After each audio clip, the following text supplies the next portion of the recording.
అది అతను ఒక ఎంప్లాయీ, ఓకే. ప్రొఫెసర్ దగ్గర అసిస్టెంట్గా ఉంటాడంట. గ్రూప్ 4 నుండి వచ్చిండు అతను. ఓకే. అయితే ఒక నాకు తెలిసిన నా జూనియర్సే వాళ్ళు. నలుగురు ఐదు మందిని, ఒక్కరిని కాదు ఇద్దరిని కాదు, నలుగురు ఐదు మంది, ఇంకా నాకు తెలిసిన వాళ్ళే నలుగురు ఐదుగురు, ఇంకా తెలియని వాళ్ళు కూడా చాలా ఉంటారు అనమాట. ఓకే. మళ్ళీ ఆయన అన్మ్యారీడ్ కాదు, మ్యారీడ్. అలాంటి వ్యక్తి ఒక గౌరవప్రదమైన జాబ్లో ఉండి జాబ్ చక్కగా చేయకుండా అమ్మాయిలతోని ఇట్లా చిల్లరగా బిహేవ్ చేయడం ఎంతవరకు కరెక్ట్? మేము ఇంత ముందు కూడా ఆయనకు వార్నింగ్ ఇచ్చినాము. ఓకే. ఇంకా వాళ్ళు ఉస్మానియానా అమ్మా? ఉస్మానియాలో జాబ్ చేస్తుండు. ఓకే. ఓకే. పేరేంటి ఆయనది? ఆయన పేరు రాజు. రాజు. అయితే ఆయన ఉస్మానియాలో జాబ్ చేసి ఇంత ముందుకే వార్నింగ్ ఇస్తే మా పైన ఇంకా రిటర్న్ పెడతాడంట. ఓకే. ఆయనకి ఏం రైట్స్ ఉన్నాయి ఆయనకు కేసు పెట్టడానికి? ఇలాంటి వ్యక్తులని ఇట్లనే చూస్తూ వదిలేస్తే ఇంకా సమాజానికి హార్మ్ఫుల్ కాబట్టి మేము ఇప్పుడే యాక్షన్ తీసుకోవాలని గట్టిగా ఉన్నాం. రేపు కూడా అదే ఇంత నైట్ పూట మీరు సోషల్ మీడియాలో పెట్టంగానే అది చూసి ఫోన్ చేసామమ్మా.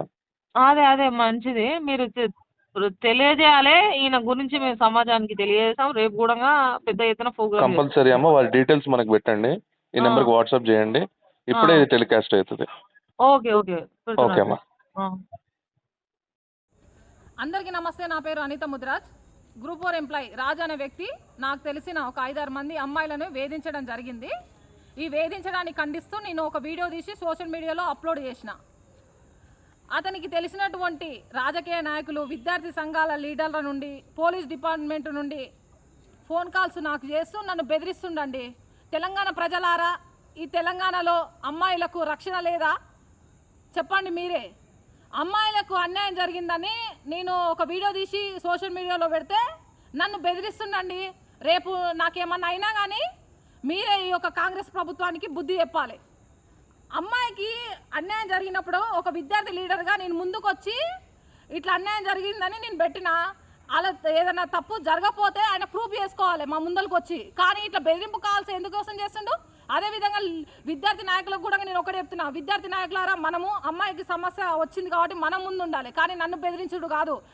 మన కర్తవ్యం ఇది. వాళ్ళకు సమస్య వచ్చినప్పుడు వాళ్ళ విద్యార్థుల సమస్యను సాల్వ్ చేయడం. కానీ ఒక అమ్మాయికి అన్యాయం జరుగుతుందని నేను ముందుకు వస్తే నా నోరునే క్లోజ్ చేయాలని చూస్తున్నావు. మీరు ఎవరి కోసం ఉన్నారు? విద్యార్థి నాయకులారా, ఒకటే చెప్పండి నాకు. ఈ అమ్మాయికి అన్యాయం జరిగింది కాబట్టి 100% ముందుంటా. సంపుతారా? సంపండి నన్ను, నేను ముందుంటా. జైలు వేసారా? వేయండి. తెలంగాణ ప్రజలే చూసుకుంటారు మిమ్మల్ని.